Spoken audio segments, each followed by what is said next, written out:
Odette Marchetti-Vane was 73 years old, and she still believed that if you gave your whole life to the people you loved, some part of that love would find its way back to you eventually. She had spent nearly 5 decades proving it, raising 3 children on her own after her husband died too young, working the front desk at a feed store 6 days a week so there was always food on the table, never once asking for thanks because she assumed the thanks would come when she needed it most. On a gray Tuesday morning in October, she found out exactly how wrong she'd been. Her own son stood in her kitchen and told her the house wasn't hers to keep anymore. Not the house, not the land, not even the dented kettle she'd used every single morning for 31 years. Before we jump back in, tell us where you're tuning in from. And if this story touches you, make sure you're subscribed, because tomorrow I've saved something extra special for you. By the time Corbin finished talking that morning, Odette had already stopped hearing most of the words. She caught pieces. Better for everyone. You can't keep up with this place. We already talked to a realtor. She stood by the sink with a dish towel still in her hands, and she remembers thinking absurdly that she needed to finish drying the mug she was holding before she said anything back. It was a small, useless thought, the kind your mind reaches for when the real thought is too big to hold. She wasn't sick. She wasn't confused. She could still balance a checkbook better than any of her 3 children, and she could still climb the porch steps 2 at a time when she was in a hurry. What she was in her son's eyes was inconvenient. A 73-year-old woman living alone on 11 acres her own father had cleared by hand in 1958, and a Corbin. That math simply didn't work anymore. Land was worth more empty than lived in, at least to a buyer. Her daughter Philippa didn't even come in person. She called that same afternoon, her voice clipped and rehearsed, the kind of voice you use when you've already made peace with a decision and just need the other person to catch up. "It's not personal, Mom," she said. "It's practical." Odette sat at her kitchen table for a long time after that call, looking at a house that had raised 3 children and buried a husband, being told it was a practical matter. Her youngest, Reed, never called at all. He simply agreed to whatever his brother and sister decided, the way he had his entire life. Odette used to tell people that Reed was easygoing. Standing in her kitchen that week, she understood for the first time that easygoing and absent could look exactly the same from far enough away. Within 11 days, there was a real estate sign staked into the front lawn, close enough to the mailbox that Odette had to walk around it to check the mail. A sign on grass her father had planted himself, on land that had been in her family since before the Second World War. Nobody had asked her opinion about the sign. Nobody had asked her opinion about any of it. What her children did not know, what none of them had ever bothered to ask about, was the old hay barn sitting at the back edge of the property, half swallowed by blackberry brambles and leaning slightly to one side. It had belonged to her father, Silas Bramwell, a quiet man who spent more time with tools and timber than with people, and who had died when Odette was 31 years old. The barn hadn't held hay in decades. As far as her children were concerned, it was just an eyesore that would need to be torn down before the property could be listed at its full price. They were wrong about that barn in a way that would change everything. Underneath the rotted floorboards, beneath 40 years of dust and dead leaves blown in through gaps in the siding, Silas Bramwell had built something none of them knew existed. Something he had never once mentioned to his daughter while he was alive. Something that was about to turn a family's quiet act of cruelty into the worst financial decision 3 grown adults had ever made. But to understand what Odette found beneath that barn floor and why it mattered so much more than any of them could have guessed, you have to understand who Silas Bramwell really was and what kind of man spends 30 years building something in secret for a daughter he never lived to see grow old. Silas Bramwell built that barn with his own hands in the summer of 1954, back when Ravenscroft Hollow was still mostly farmland and the nearest paved road stopped 2 miles short of his property line. He was not a warm man, not in the way people usually mean it. He didn't hug his daughter or tell her stories at bedtime, but he showed up. Every single day of Odette's childhood, he showed up, and to a girl growing up without a mother, that counted for more than she understood at the time. Her mother had died when Odette was 4, leaving Silas to raise a daughter alone on a working orchard farm with no help and very little money. He never remarried. He never really talked about why. He simply worked the land, kept his own counsel, and raised Odette the only way he knew how, which was by teaching her to be self-sufficient before she was 10 years old. She could split kindling, can preserves, and balance the farm's books before most girls her age had learned to ride a bicycle without training wheels. She married Augustine Vane when she was 22. He was a kind man, a schoolteacher with soft hands and a gentle laugh. And for 11 years they built a life together on a small piece of land not far from her father's farm. They had 3 children in quick succession. Corbin first, then Philippa 2 years later, then Reed 3 years after that. Augustine adored his children, and for a while, Odette believed she had built exactly the life she'd always wanted, the one her own mother never got to give her. Then Augustine's heart gave out at 41, on an ordinary Thursday, while grading spelling tests at his classroom desk. Odette was 34 years old with 3 children under the age of 12, and no income beyond what she could scrape together herself. Her father took them in without a single question. He simply opened the door of the farmhouse and told her to bring the children inside before the rain got worse. Odette spent the next several years working the front desk at the local feed store during the day and running the household at night, cooking dinner for 4 people on a budget that rarely stretched far enough. Silas helped where he could, mostly with the farm work and the mortgage, but he was aging by then, and the physical labor of the orchard was starting to wear him down in ways he never admitted out loud. He died when Odette was 31, alone in the barn, found by a neighbor who noticed his truck hadn't moved in 2 days. The farm passed to Odette entirely. No disputes, no complications, just a quiet transfer of land from a father who had nothing left to give but the ground beneath his own feet. Preparing and narrating this story took us a lot of time. So if you are enjoying it, subscribe to our channel. It means a lot to us. Now back to the story. For the next 4 decades, that farmhouse was the only real home her children ever knew.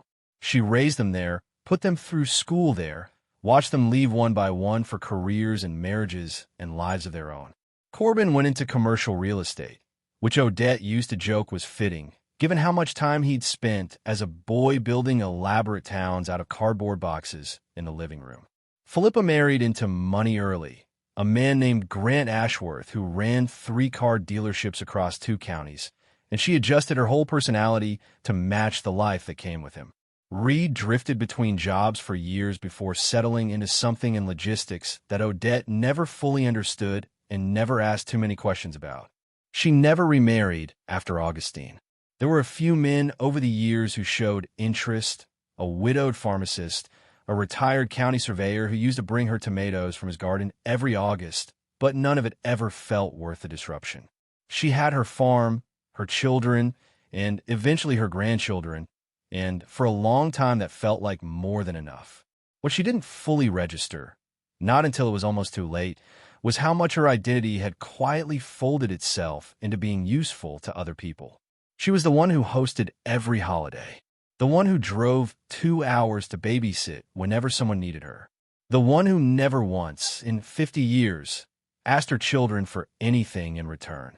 She told herself that was generosity.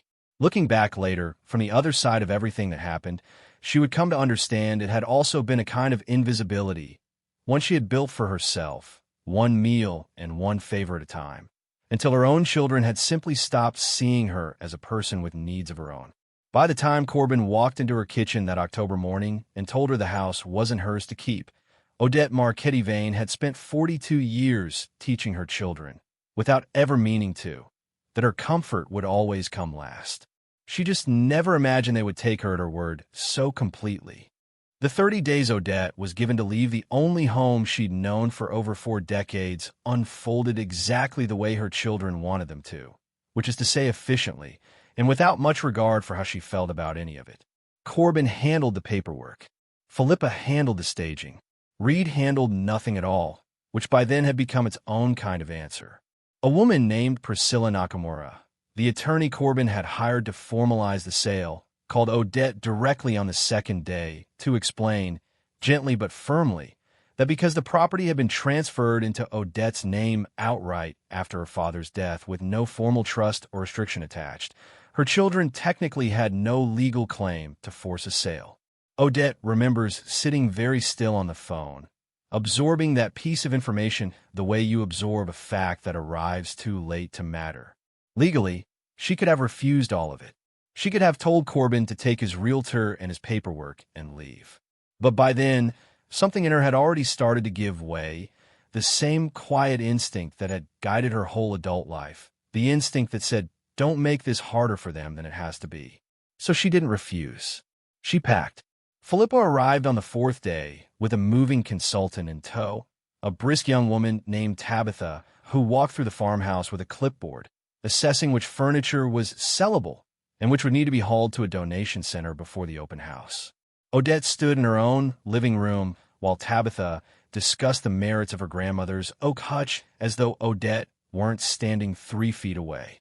Filippa nodded along, occasionally adding a comment about staging trends, and at no point did either woman ask Odette a single question about what she wanted to keep.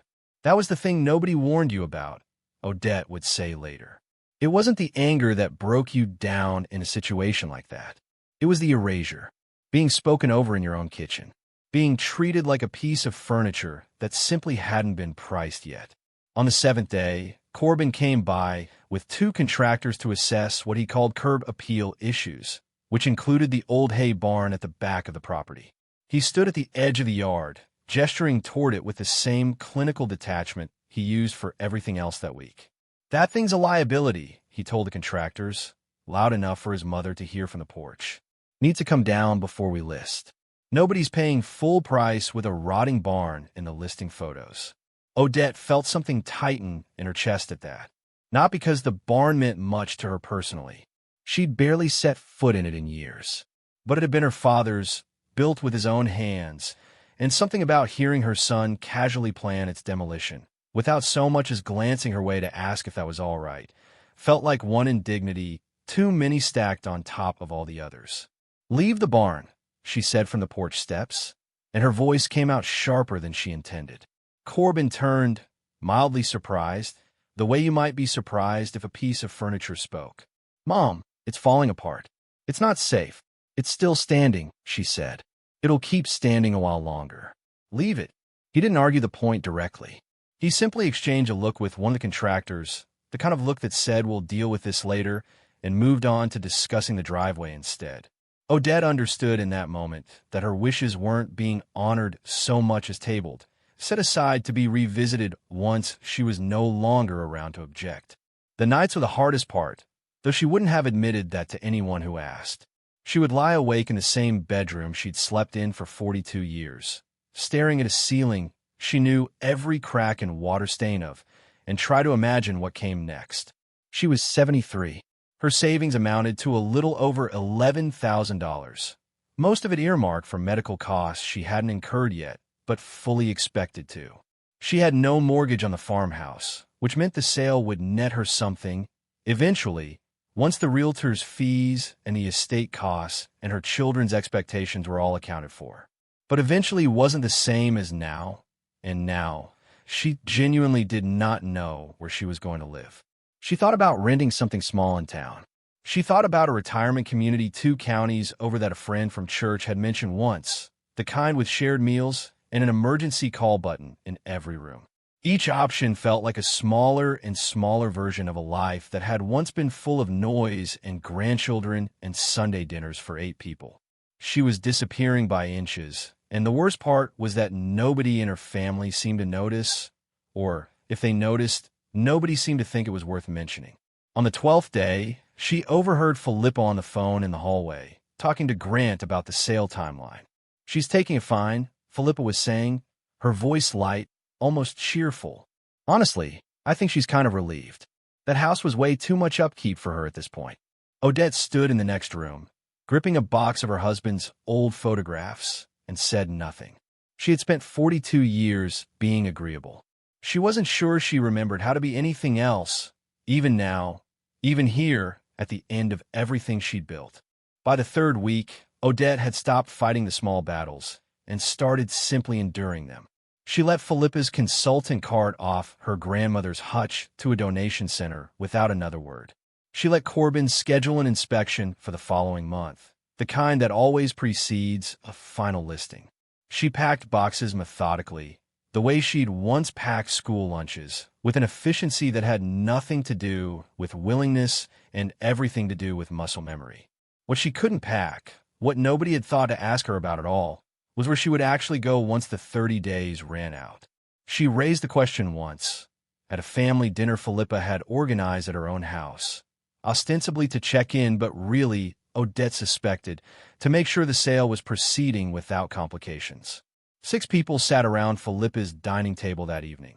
Philippa and Grant, Corbin and his wife, Reed alone since his second divorce 2 years earlier, and Odette at the far end, closest to the kitchen door. "I've been looking at a few places," Odette said, during a lull in conversation about Grant's dealership numbers. "There's a complex over in Hendersonville that isn't too expensive. I might look at it next week." There was a brief pause. Corbin nodded without really looking up from his plate. "That sounds sensible, Mom." Nobody offered to drive her there. Nobody asked what the complex looked like, or whether it had the kind of light she liked in a kitchen, or whether she'd be lonely there, 2 counties away from everyone she knew. The conversation simply moved on, back to Grant's dealership numbers, as though Odette's entire future had been a minor scheduling item successfully resolved. She drove home from that dinner alone, on dark roads she'd known since she was 16 years old, and cried in a way she hadn't allowed herself to since Augustine died. Not loudly, not for long, just enough to feel the full weight of it settle into her chest. The specific loneliness of being surrounded by people who loved you in theory and had somehow stopped seeing you in practice. Sleep became difficult after that.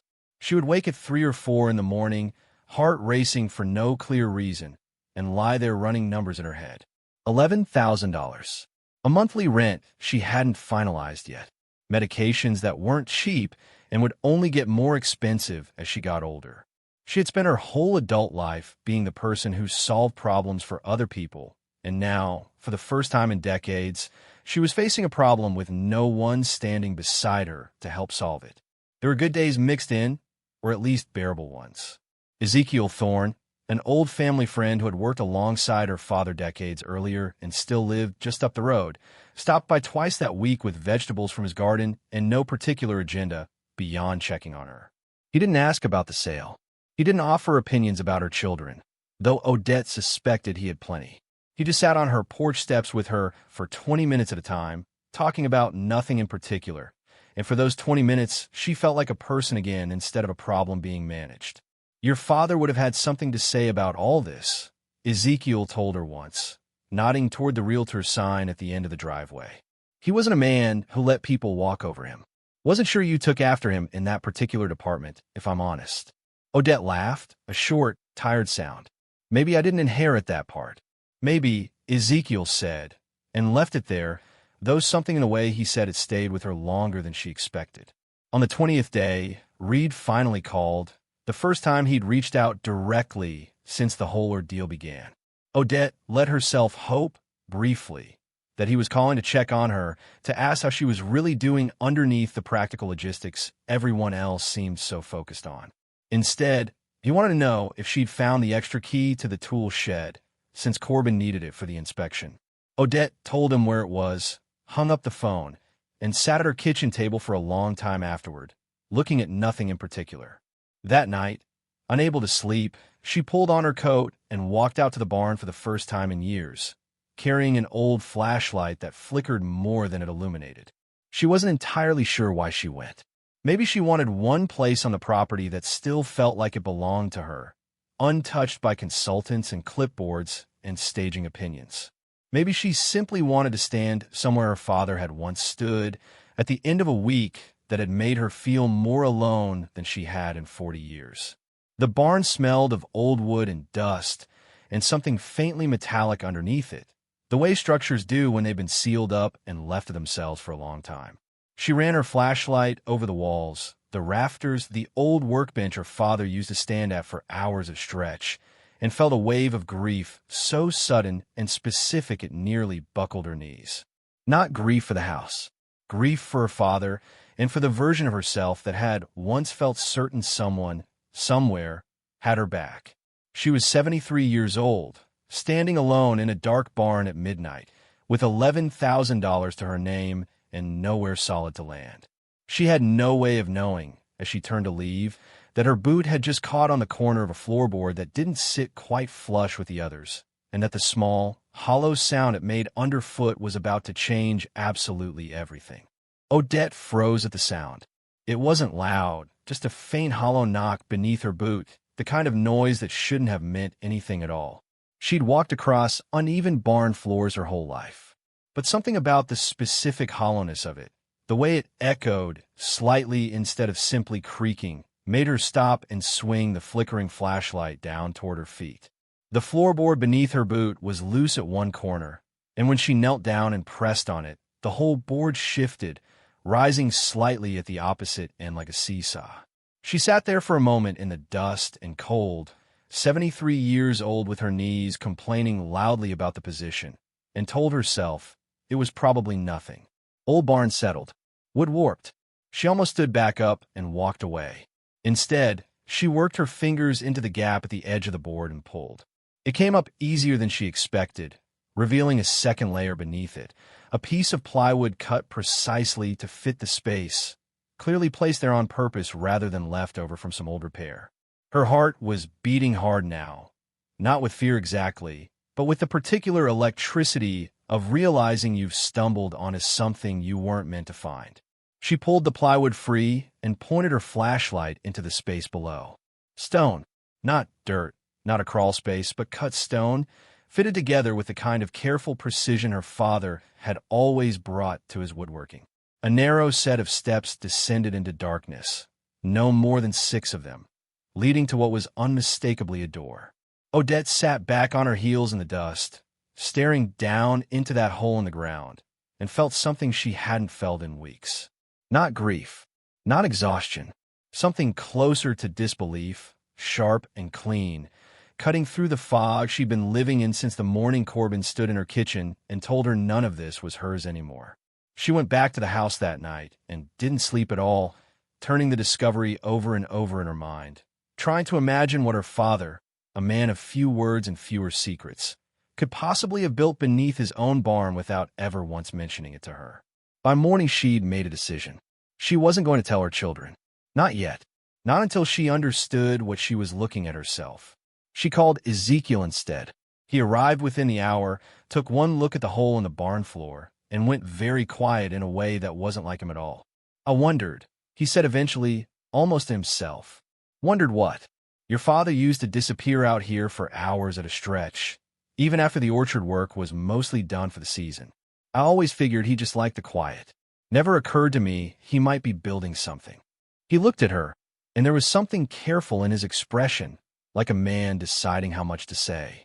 He asked me once, years before he passed, whether I thought a man could protect something for his daughter without her ever knowing it existed. I told him that sounded like a lonely way to love somebody. He didn't say much back. Together, they descended the narrow stone steps. The door at the bottom was heavy iron, unlocked, its hinges surprisingly smooth for something that had presumably sat untouched for decades. Odette pushed it open with both hands and stepped into a room that made her stop breathing for a moment. It wasn't large, maybe 12 feet by 15, but every inch of it had been built with obvious care. Stone walls, a poured concrete floor, and along one side, a series of steel shelving units holding dozens of sealed metal boxes, each one labeled in her father's unmistakable handwriting. On the opposite wall stood an old safe, the freestanding kind with a combination dial, and beside it, a wooden filing cabinet that looked almost office-appropriate, entirely out of place in a hidden room beneath a hay barn. And there, in the center of the room, on a small table that looked like it had been placed there specifically for this purpose, sat a single envelope, yellowed slightly with age, with her name written across the front in her father's careful hand. Odette Marchetti-Vane. Not Odette Bramwell, her maiden name, the name he would have known her by for most of her childhood. Marchetti-Vane, her full married name, the one she'd only carried since marrying Augustine, which meant her father had written this letter, had sealed this room, sometime after she was already married with children of her own. Not decades earlier, in some sentimental fit before his death. Recently enough, relatively speaking, that he'd known exactly who she had become by the time he finished it. Her hands were shaking as she picked up the envelope. Ezekiel stood quietly near the door, giving her space without being asked to, the way he always had. "Do you want me to go?" he asked. Odette looked at the envelope, then at the shelves of sealed boxes, then at the safe standing patient and heavy in the corner of a room her father had apparently spent years constructing in absolute secrecy beneath the floor of a barn her own son had wanted demolished 8 days earlier. "No," she said quietly. "Stay. I think I might need someone here for this." She broke the seal on the envelope with fingers that hadn't stopped trembling and began to read the words her father had left for her, words that had been waiting in the dark for longer than she wanted to think about, words that were about to tell her everything he'd never found a way to say while he was alive. The paper had gone soft with age, but the handwriting was unmistakably her father's, small and upright, the same hand that had once labeled seed packets and signed report cards. Odette sat down on an overturned crate because her legs no longer felt entirely trustworthy and began to read by flashlight, with Ezekiel standing quietly near the iron door behind her. "Odette, if you're reading this, I'm gone, and you finally found your way down here, which means either you went looking or something in your life got hard enough that you needed a place your children couldn't touch. Knowing you, I suspect it's the second one. You were always too generous for your own good, even as a girl. You'd give away your lunch to a classmate who forgot theirs and go hungry yourself rather than make a fuss about it. I love that about you. I also worried it would get you taken advantage of one day by people who should have known better. I never told you about this room because I didn't want you carrying the weight of it while I was still alive. Some things are easier to protect when nobody else knows they exist, not even the person they're meant for. I started building this place the year Augustine died, when I watched you take on 3 children and a mountain of debt without a single complaint, and I understood that nobody was ever going to take care of you the way you took care of everyone else. So I decided I would, even if I had to do it from the ground up, and even if I wasn't around to see you find it." Odette had to stop reading for a moment. She pressed the back of her hand against her mouth and breathed slowly until she trusted herself to continue. "The safe in the corner holds coin and cash savings I set aside over almost 30 years, a little at a time, money I never touched and never told a soul about. The combination is your mother's birthday, month, day, year. She'd have liked knowing you found it that way. The metal boxes on the shelves hold deeds. 2 parcels of timberland up near the county line that I bought quietly in the 60s under a different filing, 40 acres total, both fully paid off and both in your name alone since the year I built this room. Nobody has ever known those parcels exist, including the county assessor's office, as far as I can tell, though I expect that's changed some by now. There's a folder in the filing cabinet that will explain how to bring everything current if you decide to sell. The filing cabinet also holds something else, and I want you to read this part carefully before you decide what to do with it. I spent my whole life keeping to myself, not because I dislike people, but because I noticed things. I noticed which of my neighbors cut corners, which local officials took favors, which businessmen in town built their fortunes on other people's misfortune. I never used any of it. It wasn't my business, and I never needed the leverage. But information like that has a way of maturing eventually, and I thought it was worth keeping just in case someone in this family ever needed protecting. One more thing, and this is the part one most want you to understand. I know Corbin has a sharp mind for money. I know Philippa cares a great deal about appearances. I know Reed has always found it easier to go along with things than to stand apart from them. I love all 3 of them as my grandchildren, but I want to be honest with you about something I observed more than once while they were growing up on this farm. They treated you like a fixture, something reliable, always there, never requiring maintenance or attention of its own. I worried, even back then, that one day they might decide a fixture could simply be replaced or discarded once it stopped being convenient. If that day has come, Odette, I want you to know something. You are not what they decided you were. You never were. A woman who raised 3 children alone, buried a husband too young, and never once asked anyone for help is not a burden to be managed. She is the strongest person most people will ever meet. I only wish I'd told you that more clearly while I had the chance. Build something with what's down here. Not for them. For yourself. You've spent long enough being useful to everyone else. It's time you were free. All my love, always. Your father. Odette lowered the letter slowly, her hands still shaking, tears running freely now in a way she made no effort to stop. Ezekiel remained by the door, silent, giving her the space the moment required. He knew, she said quietly, mostly to herself.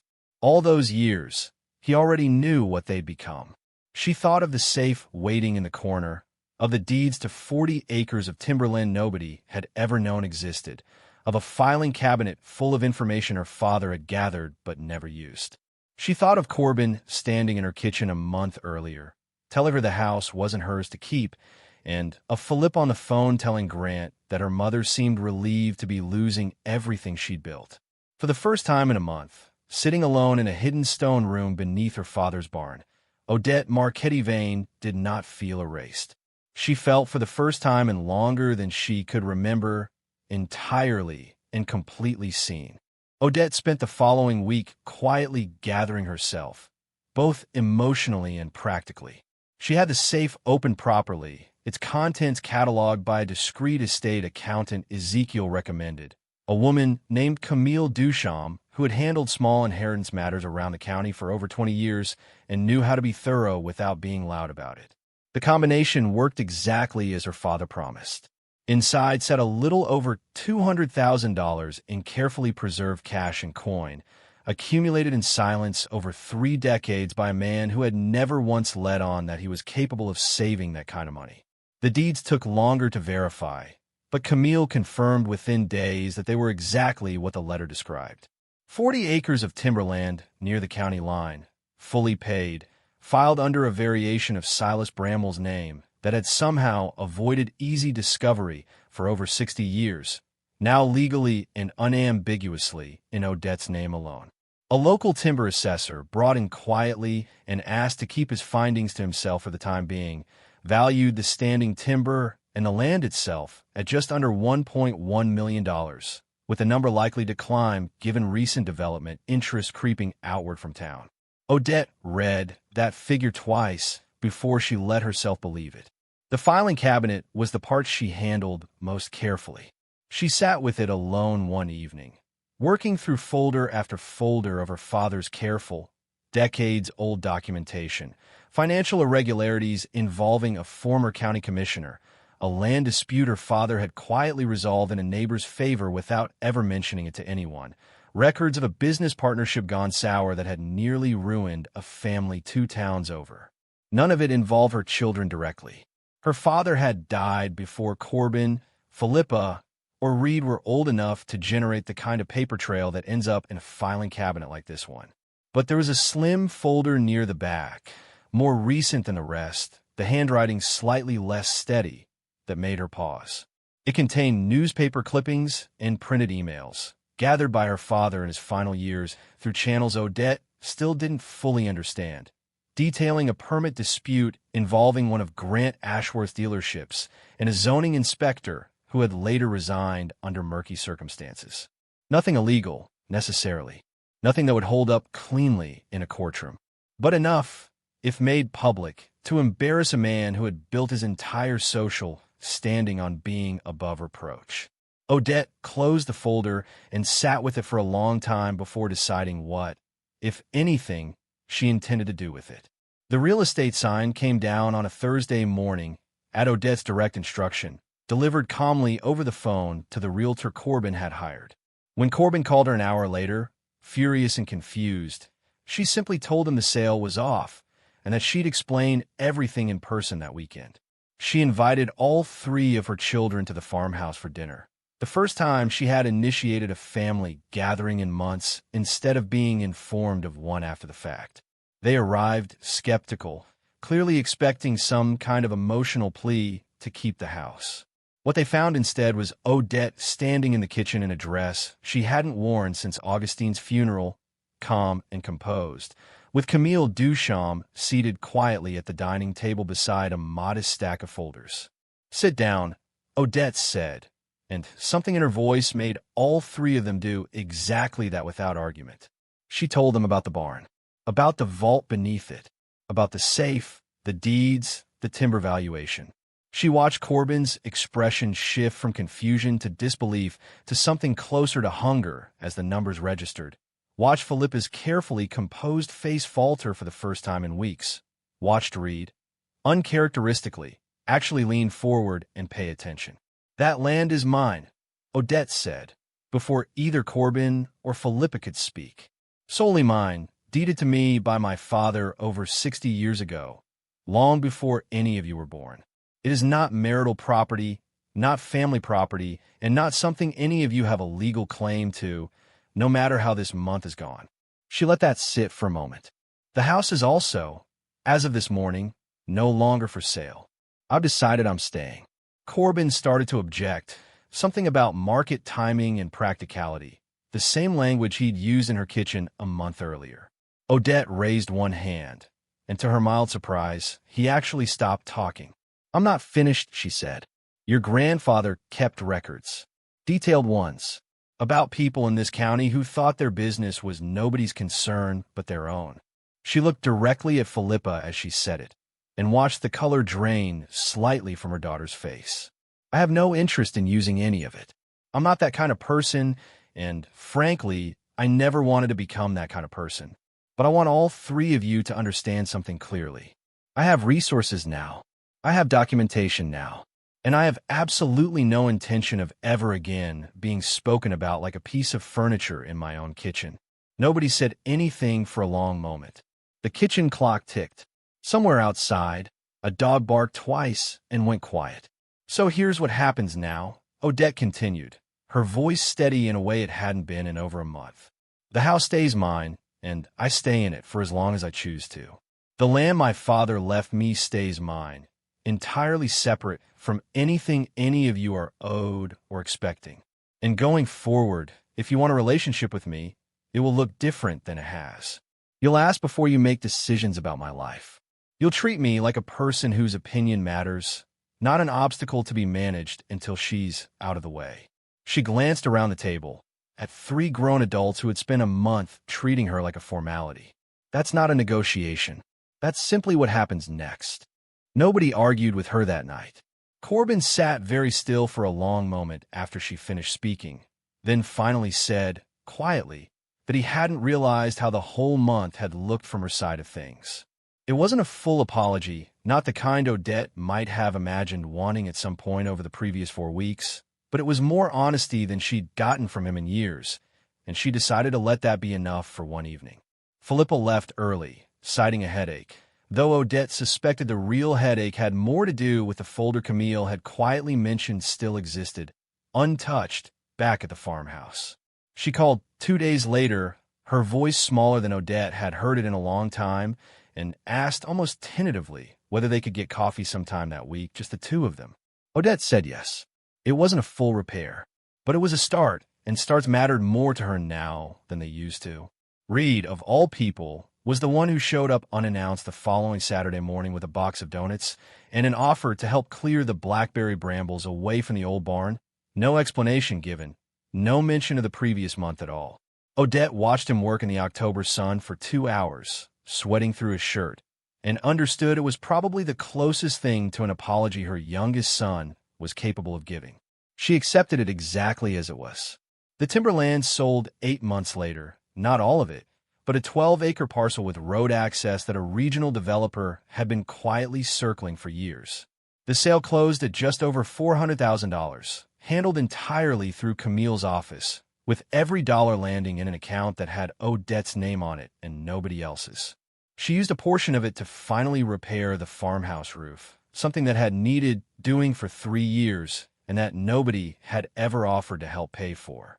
She used another portion to set up a modest scholarship fund through the county extension office, aimed at young women in Ravenscroft Hollow who wanted to study agriculture or forestry, the kind of practical, unglamorous fields her father had spent his whole life quietly devoted to.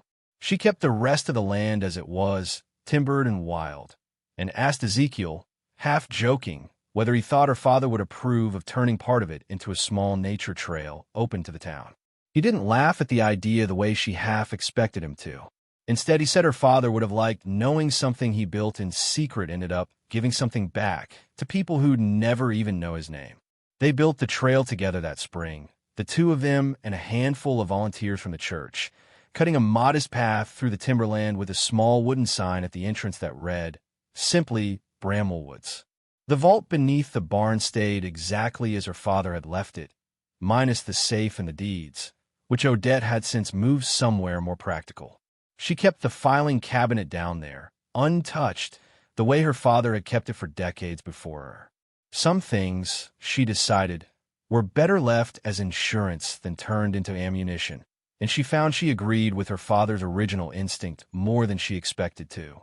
A year after the morning Corbin had stood in her kitchen and told her the house wasn't hers to keep, Odette hosted Thanksgiving at the farmhouse, the first one in 3 years all 3 of her children had attended together. It wasn't perfect. Philippa still checked her phone too often during dinner, and Corbin still occasionally slipped into discussing property values without noticing he was doing it. But there was something different in the room that year, a kind of careful attentiveness that hadn't been there before. Corbin asked her opinion about a business decision he was weighing, actually asked, and waited for her answer instead of simply informing her afterward.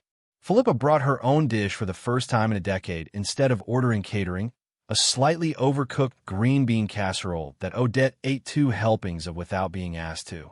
Odette sat at the head of her own table that evening, in her own house, on land that could never again be quietly taken from her, and watched her grandchildren argue good-naturedly over the last dinner roll.